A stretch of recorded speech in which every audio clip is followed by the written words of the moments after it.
Assalamualaikum warahmatullahi wabarakatuh. Semua yang ada di channel YouTube, Amy ucapkan selamat datang ke dalam channel YouTube Kereta Mania.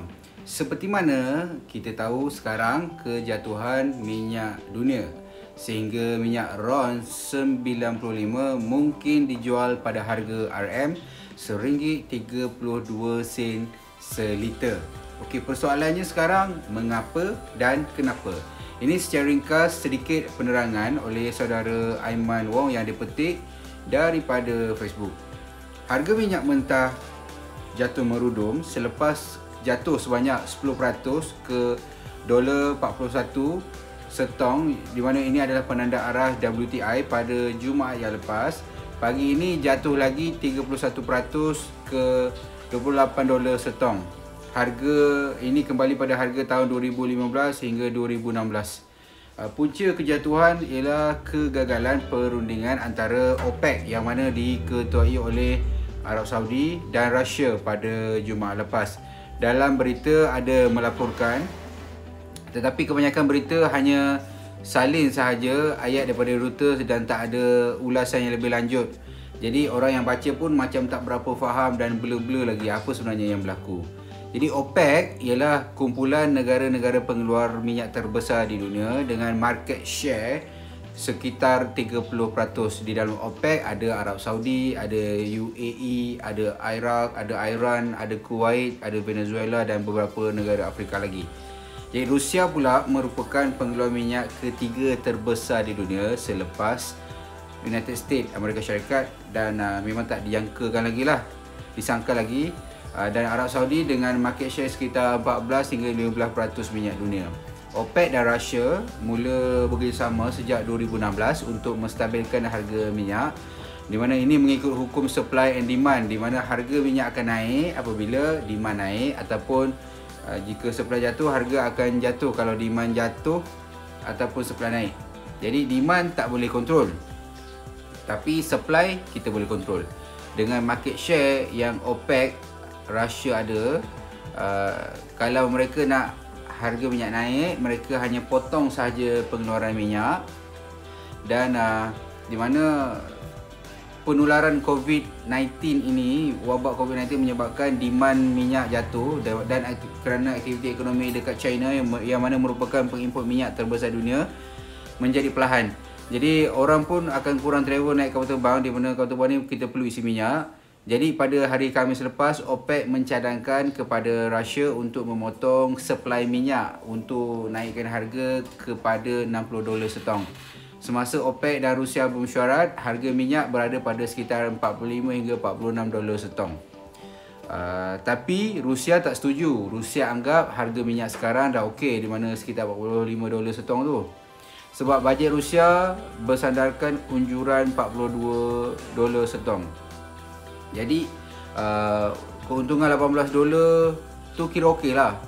Arab Saudi bersama OPEC ni merajuk. Jadi Arab Saudi pun telah melepaskan semua supply minyak untuk menurunkan lagi harga minyak, dan mereka nak tengoklah macam mana Rusia ni akan respon, sama ada Rusia ni akan potong ataupun tidak.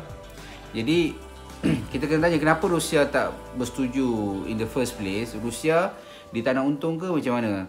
Ke ada pergaduhan konflik antara Rusia dan Saudi? Ni cerita ya. Sebenarnya Zhang Zuojian Yai Zaipei Gong, kalau boleh Google je kalau tak tahu apa maksudnya, di mana sebenarnya Rusia sebenarnya nak ambil peluang ni untuk cocok US. Cocok US macam mana kan?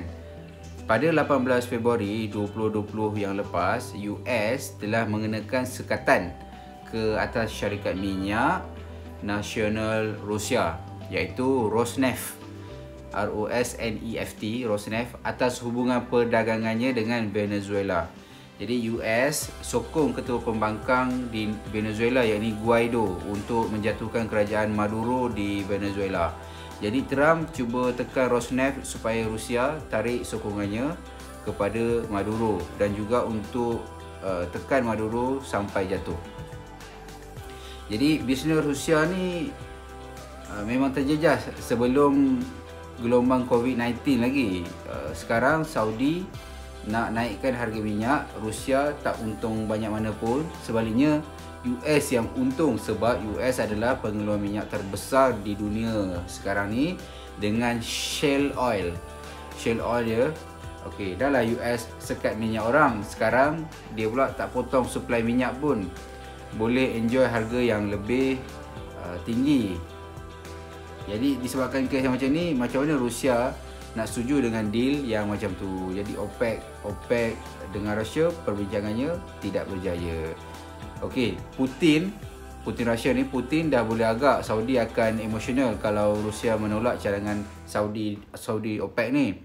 Dan seterusnya merajuk dan push harga minyak. Kononnya nak mati sama-sama, nak mati sama-sama. Tapi kejatuhan harga minyak ni akan memberi kesan kepada US juga. Walaupun kesannya tidak seteruk Saudi, di mana 40% daripada GDP Saudi ni bergantung kepada minyak, ataupun Rusia di mana 30% pendapatan negara bergantung kepada GDP. Dan sebab hanya 8% sahaja GDP US datang daripada sektor minyak. Jadi tahun ni tahun election untuk US. Kejatuhan harga minyak akan menjejaskan keuntungan syarikat-syarikat shale oil yang konsentrate dekat negeri-negeri Texas, seperti West Virginia, Pennsylvania, Montana, North Dakota, Wyoming dan semua negeri-negeri yang undi Trump pada tahun 2016 yang lepas. Jadi syarikat minyak besar-besar macam ExxonMobil dan Chevron pun menyokong Trump dan Republican.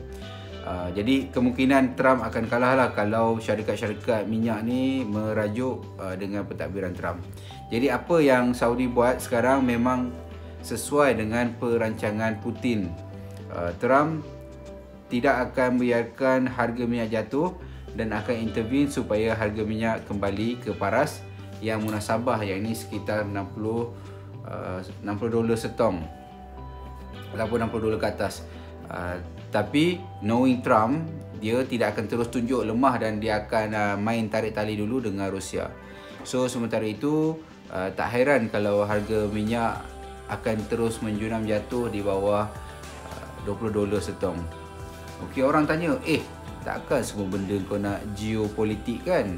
Sorry harga minyak sememangnya memang sentiasa berkaitan dengan geopolitik. Kejatuhan minyak pada tahun 2014 hingga 2016 juga disebabkan oleh pengeluaran shale oil oleh US yang membuatkan suplai minyak melambak di dalam pasaran dan menyebabkan kejatuhan harga.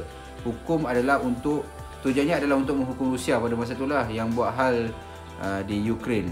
Jadi penarikan sekatan US ke atas Iran pada 2015 lagi membuat harga jatuh menjunam sehingga $27 setong. Akibatnya Saudi terpaksa bekerjasama dengan Rusia untuk menstabilkan harga minyak.